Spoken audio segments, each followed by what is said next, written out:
ተወዳጁ ድምፃዊ ጎሳዬ ተስፋዬ ኤርፖርት ላይ ያጋጠመው አደጋ ምንድነው? የደረሰበትስ ጉዳት ምን ይመስላል? እንዲሁም ለጎሳዬ ተስፋዬ መጎዳት ተጠያቂው ማን ነው? በዚህ ቪዲዮ መጨረሻ እናያለን። የቴዲ አፍሮ ባለቤት አምለሰት ሙጬ በተናገረችው ነገር ብዙ ወቀሳና ተቃውሞ እየገጠማት ነው። ቆይ አምለሰት ምን አደረገች? እየደረሰባት ያለው ተቃውሞስ ትክክል ነው? ሌላኛው የእሸቱ መለሰ ሰሞንኛ ጉዳይ ነው። ዶንኪቲዩብ አሁን በትክክል አደጋ ውስጥ ነው ያለው። በቀጣዮቹ 8 ቀናት 31 ሰራተኞችን ለማሰናበት ልገደል ነው። አሁንም ሰራተኛ መቀነስ አለበት። ማክሲማም 15 ሰው በቂ ነው። የሰው ጉሮሮ ምናምን መዝጋት ሳይሆን አላስፈላጊ ከሆነ አላስፈላጊ ነው ብዬ ማለት ስላለብኝ እና እነዚህንና ሌሎች ወቅታዊ ጉዳዮችን እያየን አንድ ላይ እንቆያለን። እና ለዚህ ቻናል አዲስ የሆናችሁ ሰብስክራይብ እያደረጋችሁ እንዲሁም ይህን ቪዲዮ ላይክ አደረጋችሁ ብትጀምሩልኝ ደስ ይለኛል። እንግዲህ ሁላችንም የምናውቃት የተወዳጁ ድምፃዊ ቴዲ አፍሮ ባለቤት የሆነችው አምለሰት ሙጬ ቆይታ ከአምለሰት ጋር የሚል የራሷ ፖድካስት ፕሮግራም አላት። እና ሰሞኑን እዚህ ፕሮግራም ላይ ኮሜዲያን ያሲኖን እንግዳ አድርጋ አቅርባ ነበር። እና ፕሮግራሙ ላይ ያሲኖን የጠየቀቻት አንዲት ጥያቄ ብዙ ሰዎችን በሁለት ጎራ ከፍሎ እያከራከረ ይገኛል። እና ሰዎች በሁለት ጎራ ከፍለው ለምን አምለሰትን እየወቀሷት ይገኛሉ የሚለውን ከማየታችን በፊት አምለሰት የተናገረችው ወይንም የጠየቀችው ጥያቄ ምንድነው የሚለውን ትንሽ ነገር እንይ። ሲክስ ፓክ አለኝ ባይ ሲክስ ፓክ አለ ከየት አመጣ? ስፖርተኛ እኮ ነኝ። በእውነት የእውነት ፎቶዬን እናሳይሽ? አታምኝም? ፎቶዬን ካላሳየኝ አላምንም። አሳዩት። ስፖርት ሰርተህ ነው እርቦህ ነው? ስፖርት ሰርተህ ነው? ደነገጠ። በገዛ ቆንጨራዬ ነው የገደሉኝ። እርቦህ ነው?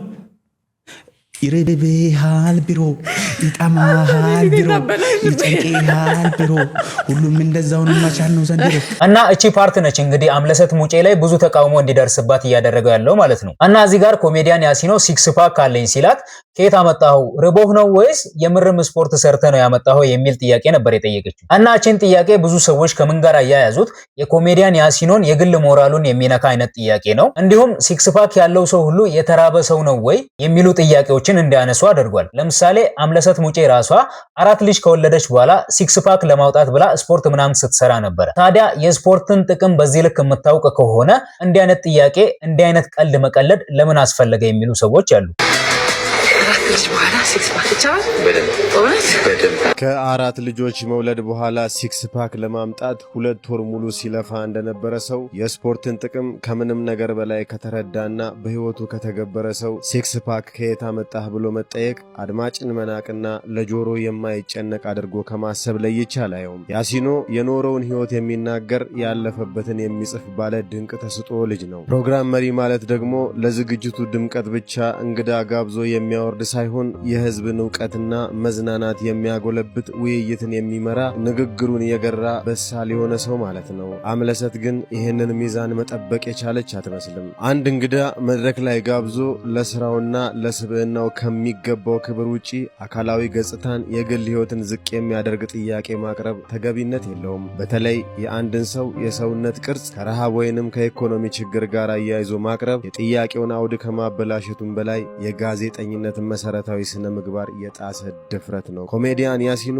በጥያቄው ደንግጦም ቢሆን ጉዳዩን በፈገግታና በብልሃት በአራዳነት ማለፉ የሱን የግል ስብዕናና የመድረክ ብስለት ያሳያል። ሆኖም ግን የአቅራቢዋን ድክመት ሊሸፍን ግን አይችልም። አምለሰት ሙጬ በታዋቂነቷና በትልቅ ሰው ሚስትነቷ የምታገኘው ክብር እንዳለ ሆኖ ወደ ሚዲያ ስራ ስትመጣ ግን የምትመዘነው በሙያ ብቃቷ ብቻ ነው። ሞጋች ሐሳብና የተሻለ እይታ ካለ ለማስተናገድ የሐሳብ መስጫ ቦታው ክፍት ነው። እና የራሷ ፕሮግራም ላይ እንግዳ አድርጋ ያቀረበችው ሰው ላይ እንዲህ አይነት ቀልድ መቀለድ አግባብ አይደለም። የአንድን ሰው ፊዚካል ወይንም የሰውነት ሁኔታ ላይ ተንተርሶ ቀልድ መቀለድ አግባብ አይደለም። እና ያደረገችው ነገር በፍጹም ተቀባይነት የሌለው ነገር ነው የሚሉ ሰዎች አሉ። በዛው ልክ ደግሞ ነገሩን ማወሳሰብ አያስፈልግም። ጀስት በቃ ልጅቷ ቀልድ ነው የቀለደችው። ከልጁ ጋር ለመጫወት ቀለል አድርጋ ለማቅረብ ነው እንጂ የሞከረችው። በዚህ ልክ ማካበድና ነገሩን ማክረር አያስፈልግም የሚሉ ሰዎችም አሉ። ይኸውላችሁ ይሄ ቪዲዮ እንዲደርስ የምፈልገው ይሄ የግድ እኛ እንዳሰብነው ካልሆነ ወይ ደግሞ እኛ ያልነው ነገር ብቻ ካልሆነ ለምትሉ ሰዎች ነው። አምለሰት ከያሲኖ ጋር የነበራትን ኢንተርቪው አየሁትና ደስ የሚል ኢንተርቪው ነው የነበረው። ያሲን መጀመሪያ ኮንተንቱ ቀልድ ነው አይደል? ስለዚህ እሷ የቀለደችው ቀልድ እንትን ድሆችን አላለችም ወይ ደግሞ ላይክ ጀነራላይዝ አድርጋ ስለሌላው ሰው አላወራችም። ኢንዲቪጁዋሊ እየተጫወቱ ነው።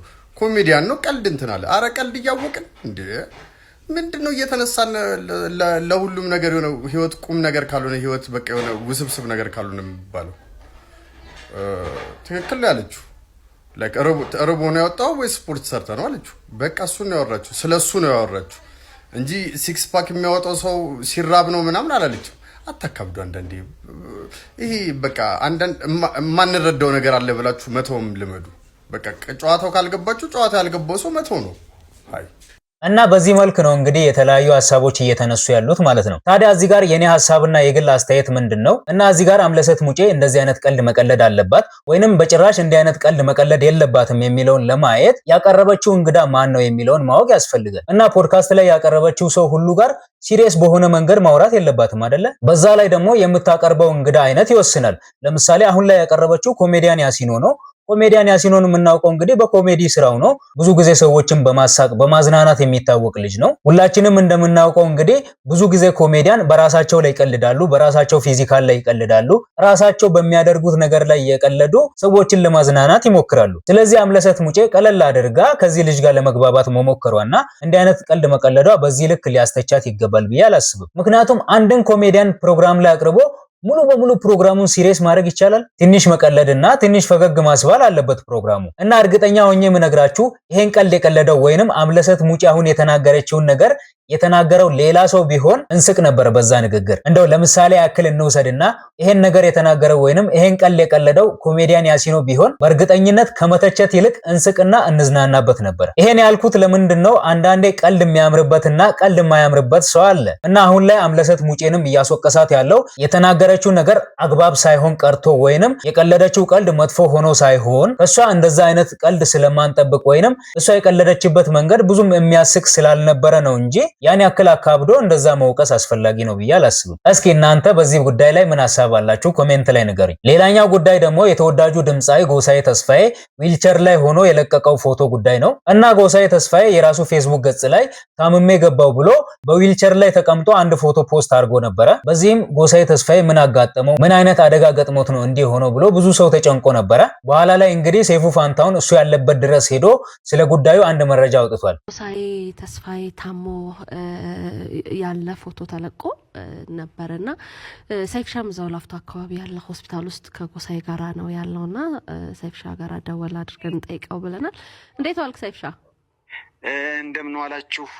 ሰላም ነው ወይ? ሁሉ ነገር አማን ነው? ሁሉ አማን፣ ፈጣሪ የተመሰገነ ይሁን።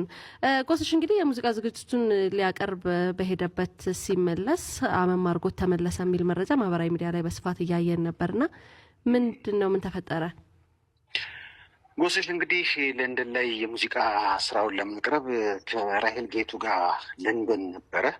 እናም እንግዲህ የሙዚቃ ስራውን አቅርቦ ዛሬ መመለስ ነበረበትና ሲመለስ ኤርፖርት ውስጥ ነው እንግዲህ ምንድነው ውሃ ያረጠበው ሴራሚክ የለም የሆነ ነገር በጣም የሚያዳልጥ በቃ ኤርፖርት ውስጥ ነው እንግዲህ የወደቀው። እንግዲህ በእግሩ ላይ ነው ጉዳት የደረሰበት። እናም እንግዲህ ፔንክለር እንደዚህ ያሉ አይደል አንቲ ፔን ነገሮች የሚወሰዱ እነሱን ወስዶ ነበር እዚህ የደረሰው። እዚህ ከደረሰ በኋላ ያው ያ የህመሙ ስሜት አገረሸበትና ያ እንግዲህ ኤርፖርት ላይ ሲሄድ በሰላም ነበር፣ ስመለስ ታምሜ ብሎ ያንን ፎቶ አጋራ ለአድናቂዎቹ። እና እንግዲህ አሁን ወደ ላፍቶ አካባቢ አንድ ክሊኒክ አለ፣ እዛ ሕክምናውን ለመከታተል እዛ ነው ያለው። እና እንደሰማችሁት ጎሳዬ ተስፋዬ እንግዲህ እንግሊዝ ሀገር ላይ ኮንሰርት ነበረው። ያን ኮንሰርት ጨርሶ ወደ ሀገሩ ለመመለስ እንግዲህ ኤርፖርት ላይ ባለበት ነው እንግዲህ እንደዛ አይነት አደጋ ያጋጠመው ማለት ነው። እና እዚህ ጋር የኔ ጥያቄ ምንድነው? ጎሳዬ ተስፋዬ እንግዲህ አደጋ ያጋጠመው ኤርፖርት ላይ ውሃ የያዘ ሴራሚክ አዳልጦት ነው የወደቀው። ስለዚህ በዚህ ጉዳይ ኤርፖርቱ ሊጠየቅ አይችልም ወይ የሚል ጥያቄ አለኝ። ምክንያቱም ኦኩፓየርስ ላያቢሊቲ አክት 1957 የሚባል ህግ አለ።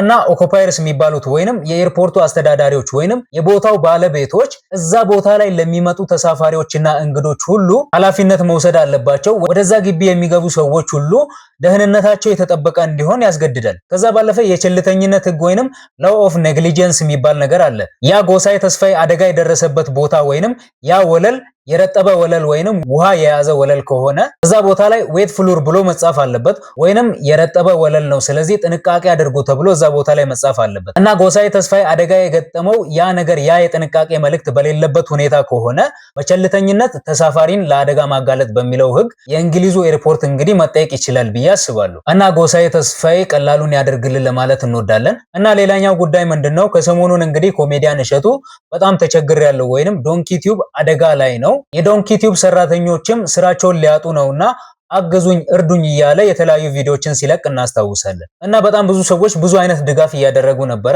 እና አሁን ላይ የሰማሁት ነገር ምንድነው ተወዳጁ ድምጻዊ ቴዲ አፍሮና ባለቤቱ አምለሰት ሙጬ ለዶንኪ ቲዩብ ድጋፍ አድርጓል የሚል መረጃ ነው የሰማሁት። ድምጻዊ ቴዲ አፍሮ እሸቱ መለሰ የገጠመውን ከባድ የገንዘብ ቀውስ ተከትሎ አስቸኳይ የአጋርነት ጥሪ ያቀረበ ተቋሙ እንዳይዘጋና የሰራተኞች የዕለት ጉርስ አደጋ ላይ እንዳይወድቅ በሚደረገው ዘመቻ ላይ ቴዲ አፍሮ ዮናስ ብርሃነ ማንዴላ ሰይፉ ፋንታውን ዳዊት ድርሚስ እንዲሁም በርካታ ግለሰቦች ከእሸቱ ጎን መቆማቸውን ገልጸዋል። በሌላ በኩል ደግሞ ጋዜጠኛ ታደለ አሰፋ የቢዝነስ ባለሙያ አቶ ማኑኤል አሰፋ እንዲሁም ሌሎች ድርጅቱ ከመቶ በላይ ሰራተኞችን በቋሚነት ቀጥሮ ማስተዳደሩና የቢዝነስ መዋቅሩን ባለሙያ ለመምራቱ ለዚህ ቀውስ እንደደረገው በመግለጽ ተችተዋል። በአሁኑ ወቅት እሸቱ መለሰ ትችቶችን በጸጋ በመቀበል በቀጥታ ስርጭት የእርዳታ ጥሪዎችን በማስተላለፍና ወጪዎችን በመቀነስ ተቋሙን ለመታደግ ከፍተኛ ትግል እያደረገ ይገኛል። ሐሳባችሁን በኮሜንት አጋሩኝ። እና እውነት ለመናገር እሸቱ መለሰ በጣም ብዙ የበጎ አድራጎት ስራዎችን ሲሰራ የቆየ ሰው ነው እና ቴዲ አፍሮና አምለሰት ሙጬ እንዲህ አይነት ድጋፍ አድርጓል መባሉን ስሰማ ደስ ብሎኛል። ከዛ ባለፈ ለእሸቱ መለሰ የሚደረገው ድጋፍ እንዳለ ሆኖ እሸቱ መለሰ እንግዲህ ከ67 በላይ ሰራተኞች ነበሩኝ ብሏል። አሁን ላይ ደግሞ ወደ 47 ወርደዋልና